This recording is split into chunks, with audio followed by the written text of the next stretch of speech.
Well, what's going on, guys? Evan the Dota 2 enthusiast here, watching a little gameplay, a little Dota 2 gameplay. I'm actually spectating one of my friends right now. I am not actually playing this game. I am trying to determine just how I could spectate a game of Dota if I wasn't actually playing. So this is going to be strictly done from the Windrunner's perspective and not all players in the game. So we'll see how things kind of shake down. Anyway, Windrunner is coming out of Fountain here with 2 Clarities, some Tangos, and a Ring of Protection. That is no doubt to build into a Basilius ring, hence why she pocketed some extra gold at the start. Not a lot of lost hitting power, excuse me, last hitting power, so I assume that the idea is rather to let Sniper get the last hits to carry, and Windrunner is going to play support. They are playing with a stack. I know some of the people in these games. This looks like a 4-man stack, maybe a 5-man stack. No, 4-man stack. 4 of these people are friends, and they have 1 random. I believe the Sniper is the random player. So, got some pretty fancy blocking going on here. Got like a team effort block. I was pretty impressed by that. I'm not sure what level of game this is. Probably high level, not very high necessarily. So, anyway, we're going to start with level 1 Windrun on the Windrunner, which is a great choice because it keeps you safe. Windrun's really good. Pretty much any stage in the game, but early game, it helps you survive unlucky early game ganks and stuff like that. So we'll see how things shake down here. So they're laning against a Tide Hunter and a Sand King. The downside of this, of course, is that their opponents are both ranged, but their opponents also both have strong nukes. Sand King has excellent initiation with his Burrow Strike, which is decent damage and a good stun, and Tide, of course, has Gush for slow and additional damage. So we'll see how this works out. The lane is getting pushed pretty hard right now. Windrunner's doing a good job of chasing around, harassing, and now we've got Shackle Shot and Windrun. I'm not crazy about getting Shackle Shot early. I tend to get Shackle Shot late. I like getting Power Shot to harass. But maybe there's a method to the madness here. So we're opening the leaderboard for whatever reason. Looks like this lane's going to get pretty much stomped. Right now, Tide is running out of regen pretty quick. Of course, Sand King came with a bracer. He must have randomed. Tide has some regen. So Sand King probably randomed because he has a... Well, let's see. 500, 600... Oh, Windrun will save him. He will, however, take a lot of damage off that. So, unfortunately, Windrunner does not have a Clarity, so she'll have to tango that up. Got a good shackle there. Oh. That was almost a kill. If Tide could gush again, it would be a kill, but doesn't have the mana, probably, and it's on cooldown, no doubt. So Sniper still continuing to harass with the crazy last hitting. They probably should have been jumping on Sniper rather than Windrunner. Sniper has no escape mechanism and actually has less life, I believe. Windrunner has 220, 530 max. Sniper, I can't click on him because I'm in player perspective, but Sniper has to have less HP, I believe. So now the Basilius, that's going to allow greater spam of nukes and damage spells and stuff like that. Good power shot, landed it. It's only level 1 though, so not a lot of damage. And of course my internet's lagging a little bit, which makes it good that I'm actually spectating and not playing. I try to avoid Dota when my internet's being laggy, and it's been pretty bad the last couple of days. So Tide is of course using a Clarity, and Windrunner is just continuing to tango her life back up to undo all the damage that was done in those previous ganks. Pop a Clarity. They might be able to lane these guys here in the near future, or maybe once Sniper gets 6 they can get a effective gank off, or rather at least maybe not a gank so much as a kill with Assassinate. We'll see though. Tide is very tanky, and Sand King has good escape through invisibility and things like that, so we'll see what happens. I think we're trying to line up a power shot here. Our Shackle Shot really didn't amount to much earlier. I'm obviously rooting for my friend here, so I'm biased and I want the Windrunner to do well. Sniper is selling something, probably buying boots. Of course, Sniper can't really benefit from the mana Basilius provides, which is kind of unfortunate. Right now, not too much happening. First Blood is given to the Dire side and not the Radiant, and the Radiant is, of course, my chosen team, so that's disappointing. Blew a last hit there. Sniper, however, is getting most of the last hits, as Sniper does. The fact that they're against a double melee lane pretty much means Sniper gets relative free farm, which is good for the hero because Sniper just needs a lot of farm to carry. Looks like they also have a Kunkka, a Centaur, a Drow. This Drow already looks like a carry. I don't know if they need two necessarily. Drow's pretty busted. They've actually got the Drow and the Centaur, so that's a pretty busted hero lineup, of course, I think. Because I haven't played in a while, it's possible that they've patched, rebalanced things. I'm not sure. Last time I was playing, Centaur was obviously OP.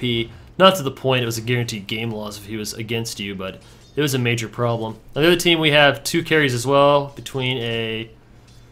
what is this? A Clinks, who's last hitting well. Seems to be last out hitting Drow, and Morphling, who seems to be doing fine. So we'll take it back to the player that matters to me, which is the Windrunner. The Sniper, of course, is building Wraith bands. Not crazy about early Wraiths. I think when you have free farm on Sniper, it's best just to skip the Wraiths and go into something good. Not that Wraiths aren't useful, it's just I don't really see this Sniper running around ganking early game to make use of them. The added last hitting power is pretty much useless against a double melee lane, so we'll see where this goes. Neither of them are in lane right now. They can't really defend because it's double range. They're just going to get harassed silly. I think that maybe Dire could have done a better lane combination. Like, I don't know why Jakiro and Morphling are sharing the lane. It would have been better if they had split, I think, and put a range with a melee. I guess maybe they were hoping to run into double melee. I'm not sure. So, somehow Centaur died early game. That shouldn't happen. So, there's a ward here, so they've been spotted. We'll go ahead and watch this real quick. Up. Get a stun off. Morphling can always morph life, or strength rather. We'll see what happens. Oh, I missed the gank down bottom lane. Looks like you get ganked by the Clinks, which is kind of unfortunate because Sniper's one of their carries, so it's not a good thing. I'm not sure if Kunkka's probably going for a Battle Fury or just getting regen. I can't tell which. So maybe we'll go to free camera and just kind of look around at what's happening. Alright, so we've got a gank going on right now. Oh! Got a stun and a gush. Morphling's got his ability. Morphling will probably die here. Or not. Oh, they stood in the fire. That was a stupid choice. When Dragon used Macro Pyre, they probably should have moved out of it rather than just letting it kill them, but, you know, these things happen. So Sand King is down here getting harassed still by Windrunner's power shots and right clicks. Tide is relatively unharmed and also is leveling Kraken Shell, which I don't agree. I think you should always get Gush when it's available because Gush is so good. They just, of course, pulled a successful gank. Jakiro is going to ward the Ruin here. At least I think he's going to ward the Ruin. Maybe he's just going to gank and not ward? I'm not sure. Oh, okay. He's warding the Ancients and this area over here to watch for ganks. They don't get to see the Ruin, but Clinks doesn't have a bottle, so it's really not a big deal. Fury has okay farm. Looks like Treads. Also looks like going Treads, maybe. I'm curious if either of them will go a Midas because they're trying to carry. Drow, of course, has that nice base damage.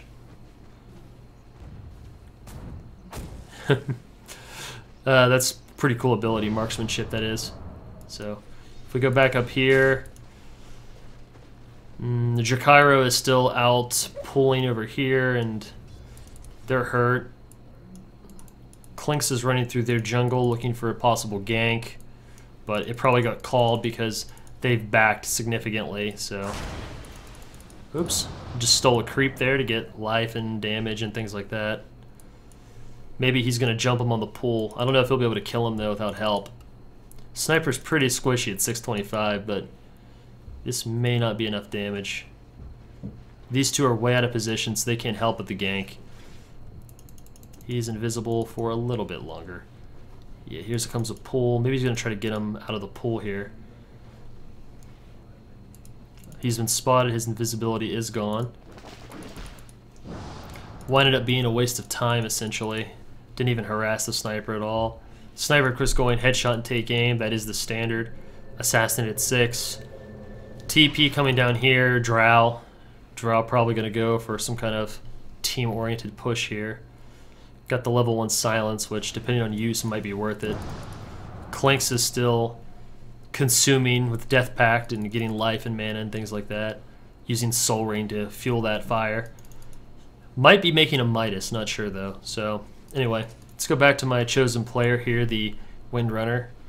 Got the Basilius active. Not real sure about that. You'd think they want to push the lane as far back as they can for Sniper, because this aura usually causes the lane to push a little bit.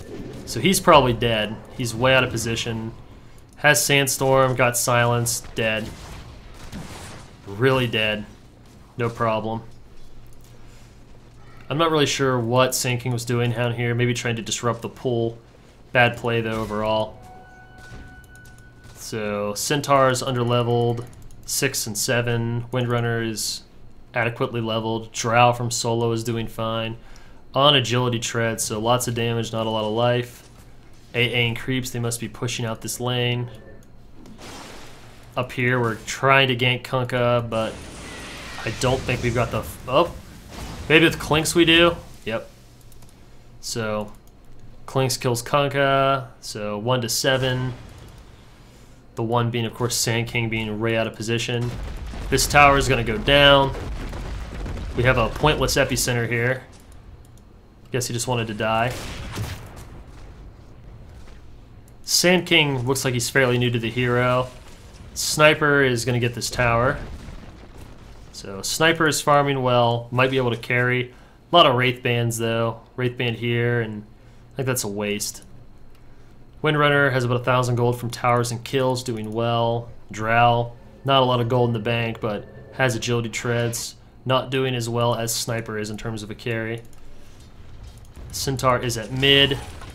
I feel like if Clinks gets an Orchid, he'll wind up carrying, because Clinks with Orchid will be able to easily kill pretty much all the carries on this team. Drow won't be able to silence. Windrunner won't be able to deal damage or stun. Who else do we have? Centaur would be fine. Centaur could just run or use charge. Not if he's Orchided, of course. Sniper, of course, is going to keep trying to carry, which is what he needs to do right now. The skill gap is pretty clear. Well, not really. Both teams seem to be using wards. So we've got fog from both teams. Let's see, we've got a ward here from the Dire. Do the Radiant have any wards? Can't really say. He's gonna die. Charge saved him. So Kunkka dies again. Sniper's hurt. Gonna fire off an Assassinate to hurt the Morphling. Wasn't the best Ravage ever. So everyone TP here to defend. This is probably going to become a push. Our Windrunner is down here, out of the action. No TP scroll. She'll have to run back and get into the action here. This tower is getting pushed. Missed the ice path. Needs to back. I'm lagging, so we'll have to wait. And he's silenced. Okay, he'll be able to waveform away. Yeah, no problem. Ice path stopping the charging enemies. Flying courier chilling in the air there, bringing somebody an item. Ah, there we go. So we've got a ward over here. Oh! Pretty good team fight for them. Got 2 for 1. Drow did die though, who is a carry. Windrunner will get away because of the abilities.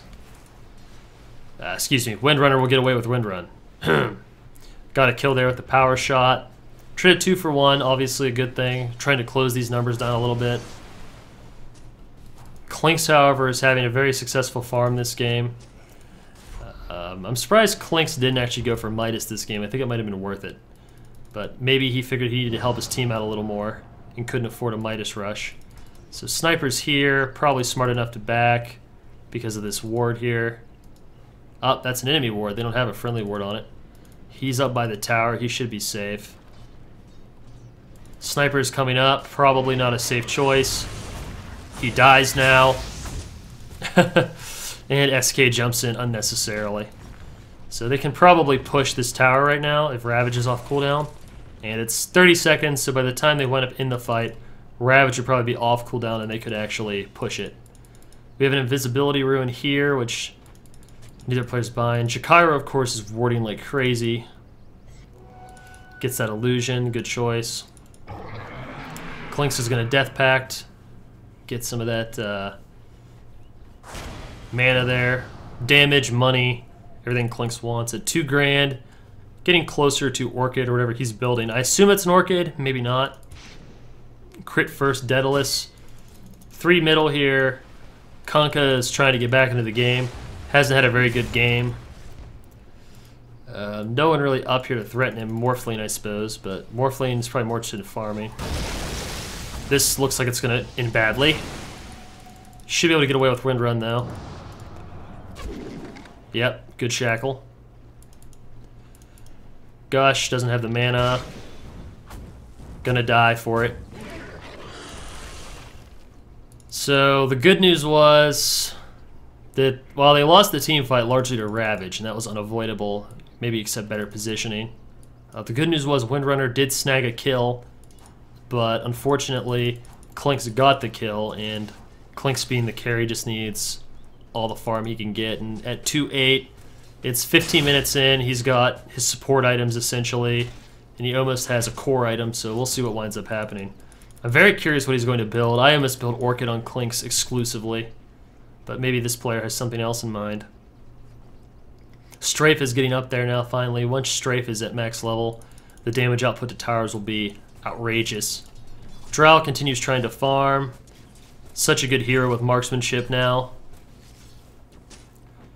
Grants double damage to heroes, which is amazing. Makes her a total hero killer as opposed to just a farm and spanker, so makes Drow a much better hero, which I'm okay with. I like Drow a lot as a hero, so I really need to replay her. So yeah, we are building an Orchid. There's our Oblivion Staff. Dead. No way to win it. Yeah, just dead for certain. So Clinks is running around ninjing players essentially. Doesn't have to work real hard with good ward coverage around the map. Missing a little bit of a team fight up here. Jakira's got a lot of team fight. If Boat hits, it'll be good. Boat hit way too far behind. Boat needed to be like up here, where I'm highlighting, not way back here.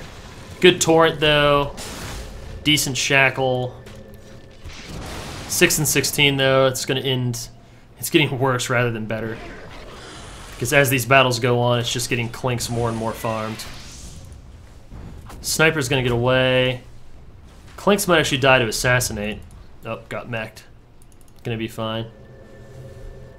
So the game started out really well for Radiant, which is of course the team I want to win, but as the game has gone on, the differences in superior warding is really starting to show. So we'll see how it works out here. We've got a ward right here on the pool spot, and that seems to be all we have. Of course the enemy has a ward right here, watching the jungle pretty clearly. Clinks seems to be the player that's doing the best this game, almost at his Orchid. This tower is going to go down for certain. And Clinks gets the last hit, so starting to look pretty bad. Good Ravage, but the team wasn't there to follow up, so looks like it was a kind of a blow of a Ravage. Macro Pyre is up, but not enough mana. Might need more mana boots. Tide has mana boots. SK clearly should have gotten mana boots because Treads isn't really going to help him. He's not going to do melee beatdowns here, so if they had 3 arcane boots, they could just triple spam it and give everyone all the mana they need, so they could just keep pushing, probably all the way to this tower. I don't think Radiant is too... I don't think they're in a position to defend. They're too far behind for a tower to be enough. Drow has died a lot and has no money and randomly has a Morbid Mask. Centaur is building a cloak. There's building rather a Hood of Defiance to block magic damage, which Clinks doesn't do magic damage, so I don't know the point. I guess it helps you against Ravage and Dragon, but I just don't think it's that helpful. Sniper, of course, built some early agility here.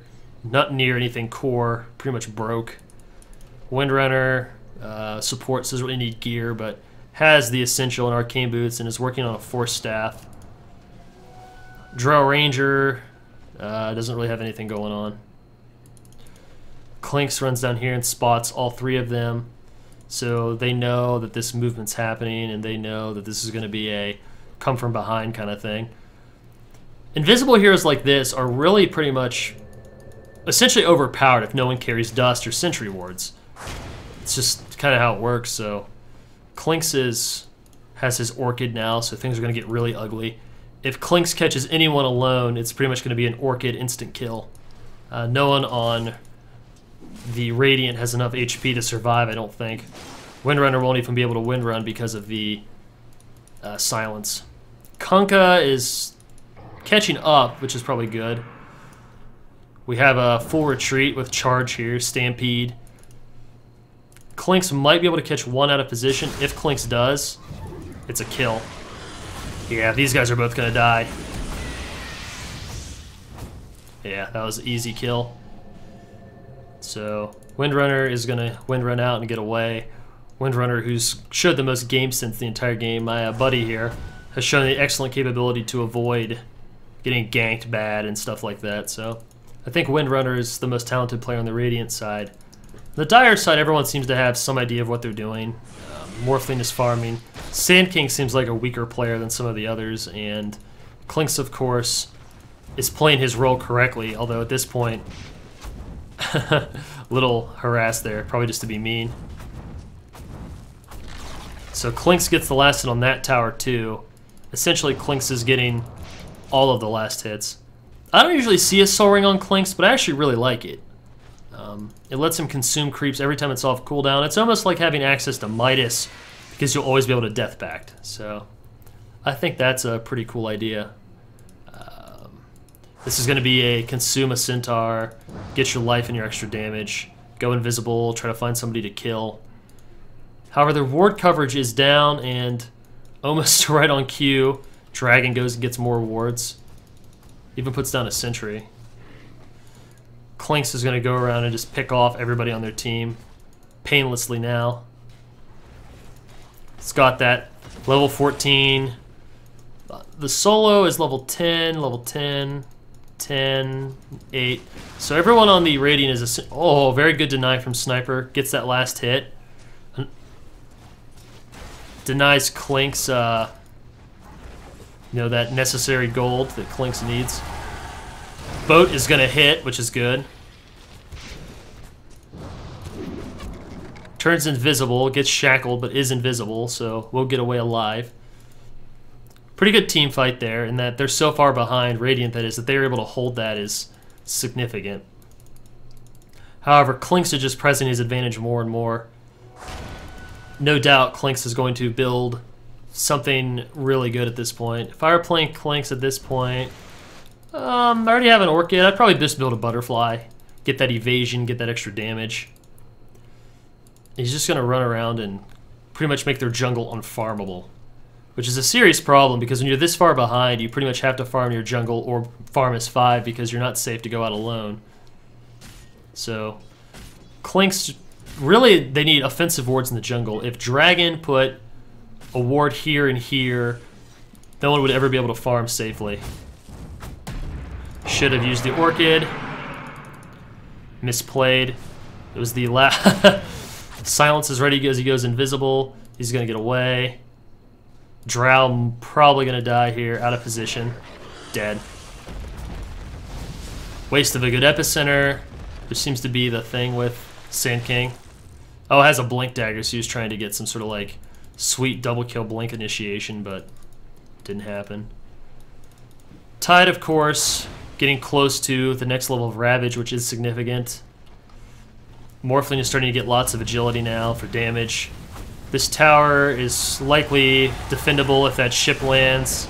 It does.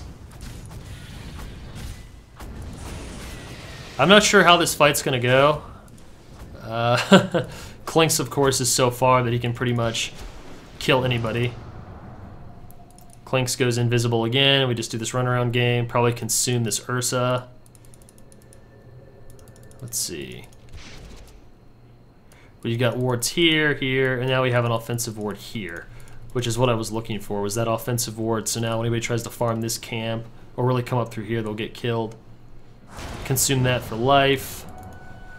Radiant is still refusing to buy a gem or wards. I think at this point you should just, if you're not competent with wards or you don't feel like buying them, You should at least go for the gem on like Windrunner, who so far has shown a remarkable ability to stay alive through Windrun and good game sense. Because without a gem, you're just not safe to go anywhere without Clinks spotting your entire team, then doing what Clinks does, clobbering you. Once Clinks gets this far ahead, though, it's hard to do a lot about it. Clinks has 3,000 in the bank, has enough to buy back. Looks like we're going to have a team fight here. Bad initiation by Clinks, though. Drow, of course, is lifestealing a lot of life back to avoid dying. Oh, that was amazing. Very good play. Uses a combination of X marks the spot plus power shot to kill the Clinks, which is significant because Clinks, I think, was having a flawless game up to that point. Maybe 0-1. Yeah, 11-1-5. So very good game still. Just kind of ruined the flawless. I still think Clinks will carry the team to victory. The biggest problem is the Dire hasn't really been trying to avoid Ravages at all. Or, I'm sorry, not Ravages, but rather Gushes. Wow, I'm just going to name all the wrong skills. Torrents. They haven't really dodged a Torrent yet. They pretty much are always a guaranteed Torrent plus boat combo. So I think if they'd start avoiding the Torrents, they'd do much better this game. That team fight might help swing things. I think buying Shrapnel's a waste at this point. You'd be better, or skilling rather. I think you'd be better off just getting stats to stay alive longer. Life is everything at this point when you're this far behind. I think Dire should probably come and push these outer towers. They can easily take them with Clinks. At this point, they're basically spawn camping them inside their base, and I guess it's fine. No one's going to get a lot. Oh, we finally have sentry wards incoming, so maybe Clinks will get a little overconfident, walk into some sentry wards and get killed. Clinks is honestly so far ahead. Now the Chrysalis, so every crit will hit so hard. Stick them with Orchids, start firing under the Chrysalis.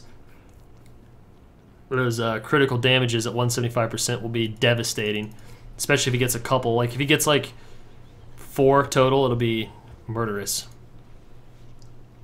At this point, if I were Clinks, I would honestly buy a gem and just go and deward everything.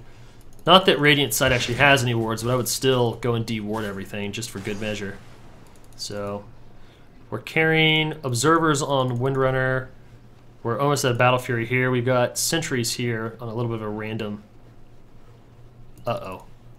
If we're going to do it, we need to do it. So that was terrible. Terrible, terrible gush. This is going to be come out of invisibility and go for it. Oh, as much as that Ravage missed pretty much everybody but Drow, still looked like it ends with them getting squashed in that team fight. Clinks, of course, continues to farm up to a Chrysalis. Kunkka probably has enough life to get away if he had ran into base instead of running over here. He's going to get away still, I think, because Clinks didn't really plan his combo correctly. Clinks is going to successfully get this tower without really any problem whatsoever. Take the tower. What are you doing? You want to take the tower and get the 500 gold? I guess he'll settle for 200 and instead come over here and get some life and a little bit of gold. I guess Morphling getting it's just as good. Morphling, who might be building a Scotty. I think he probably should have built Morphling shotgun because they're so far ahead that Morphling could probably go around and just pick off everybody on the team but Centaur. Centaur, who has basically spent the entire game trying to farm a Hood of Defiance and has failed to do so entirely. So we'll see how this turns out. Tidehunter has level 2 Ravage, but Ravages this game haven't really been that spectacular.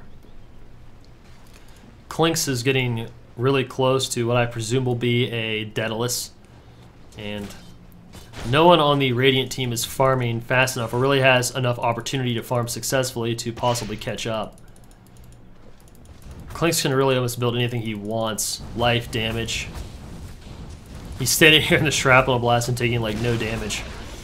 I'm not crazy about Shrapnel Blast on Sniper. I don't think it's a useless skill by any means. I think there are uses for it, but probably better off with just skipping it altogether. Morphling built a Manta, which is good on the hero. I probably would have skipped it personally, but still fine. So Clinks continues the ongoing I will farm everything ever and I will lag all over the map. Windrunner chilling by the fountain. Not real sure at level 11. 11, 11, 12, 9, 13. Clinks 17, 14, 12, 14, 14. So Clinks, not surprisingly, leading in levels and damage and gear and everything ever. Windrunner chilling in fountain. They may have just quit.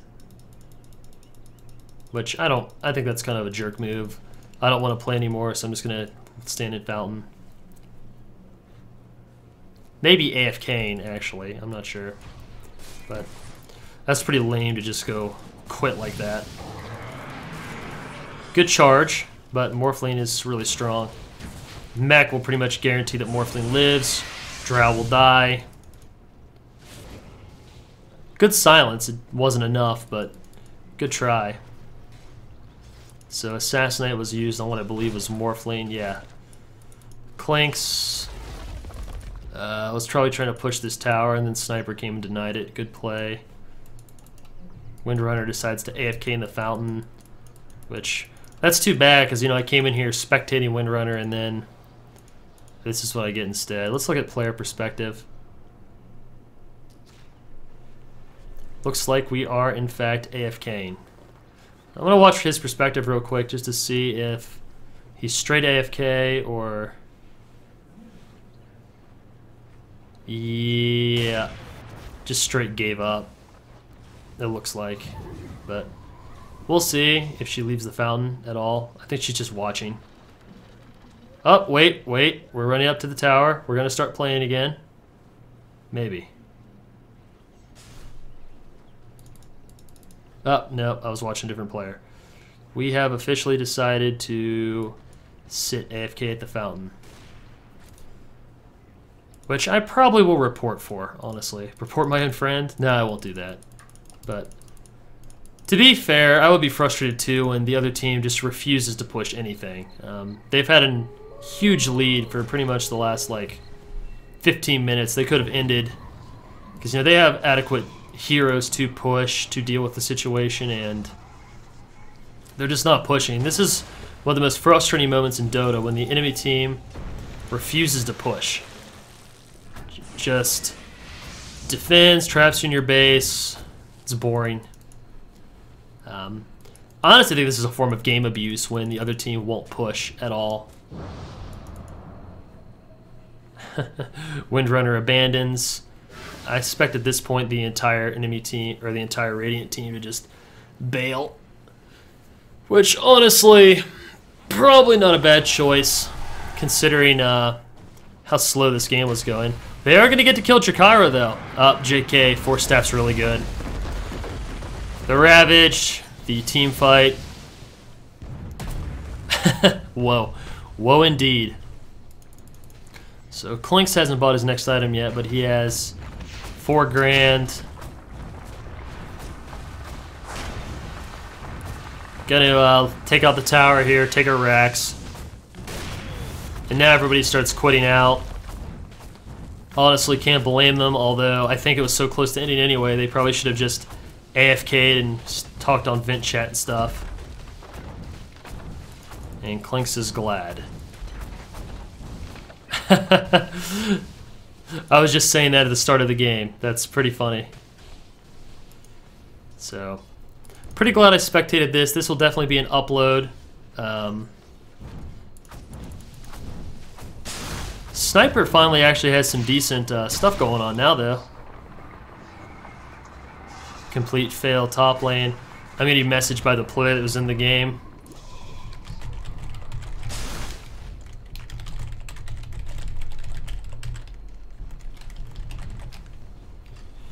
So, yeah, Kunkka's ult, pretty easy to use.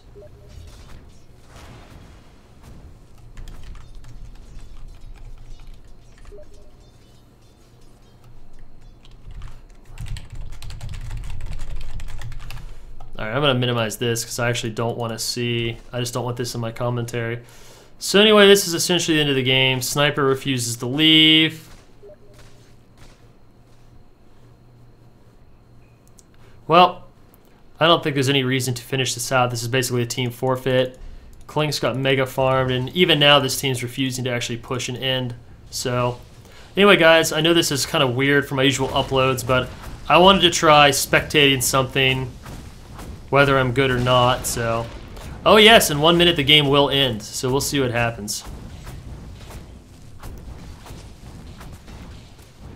Gonna lose this Rax. Sniper has to stay in for 1 minute, and then he gets credit for playing. Although it's safe for him to leave already, because they already all abandoned, so... I don't know what he means by 1 minute now that I think about it. This team just doesn't want to win.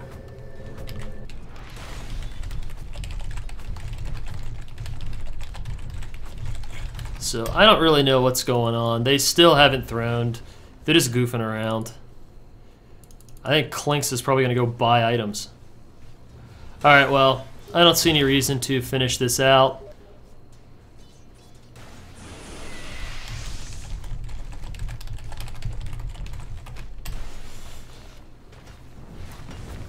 Yeah, so, I don't know. This brings up interesting issues about the abandonment. Should they have abandoned? I don't know. Maybe. I probably wouldn't abandon. I tend to stick things out into the end, but the Scorch team refused to push, so we'll see how this happens. I really think refusal to push should actually be a game violation. Or if not a game violation, then it should be. There should be some grounds for leaving. This is a problem in Dota 1 where you get organized teams that would refuse to push, no matter what. See, even now, we're busy trying to hate out everyone at the fountain. Thankfully, though, the Mega Creeps are going to take the tower one way or the other. Oh, and I'm in a game. So, alright guys, thanks for watching.